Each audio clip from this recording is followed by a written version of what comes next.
இந்த இருட்டான காட்டுக்குள்ள எனக்கு சாப்பிட ஒரு சின்ன சாப்பாடு கூட கிடைக்கவே இல்லையே.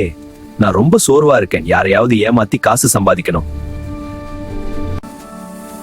ஆஹா, இது என்னது இவ்வளவு பிரகாசமா வெளிச்சம் தரக்கூடிய ஒரு அழகான கண்ணாடி பாட்டில். இதை வச்சு இந்த காட்டுல இருக்கிற முட்டாள் விலங்குகளை ஈஸியா ஏமாத்திடலாம். அந்த தந்திரமான நரி உடனே அந்த கண்ணாடி பாட்டில எடுத்து தன்னோட வால்ல ரொம்ப இறுக்கமா கட்டிட்டு காட்டு விலங்குகள் இருக்கிற ஊருக்குள்ள ரொம்ப கம்பீரமா நடந்து போச்சு. ஐயோ, இங்க பாருங்க, இந்த நரியோட வால்ல இருந்து எவ்வளவு பெரிய பிரகாசமான வெளிச்சம் வருது. இவர் கண்டிப்பா ஒரு பெரிய சக்தி வாய்ந்த மந்திரவாதியா தான் இருக்கணும். நண்பர்களே, எனக்குள்ள ரொம்ப பெரிய மந்திர சக்தி இருக்கு. எனக்கு நீங்க நிறைய நல்ல சாப்பாடு கொடுத்தா உங்க எல்லாருக்கும் நான் இந்த மாய வெளிச்சத்தை கண்டிப்பா கொடுப்பேன். இந்த நரி எப்பவுமே மத்தவங்களை ஏமாத்துறதுல ரொம்ப பெரிய ஆளு.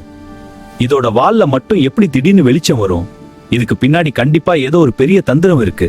உண்மை என்னன்னு கண்டுபிடிக்க அந்த புத்திசாலி ஆந்த மரத்துல இருந்து ரொம்ப வேகமா பறந்து வந்து அந்த நரியோட வால்ல இருந்த கண்ணாடி பாட்டில பலமா தட்டி விட்டுடுச்சு.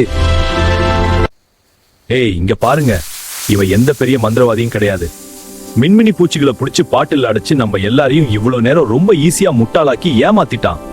ஐயோ, என் தந்திரம் எல்லாம் இப்போ முழுசா மாட்டிக்கிச்சே. இவங்க எல்லாரும் சேர்ந்து என்ன கண்டிப்பா அடிச்சு கொண்டுருவாங்க.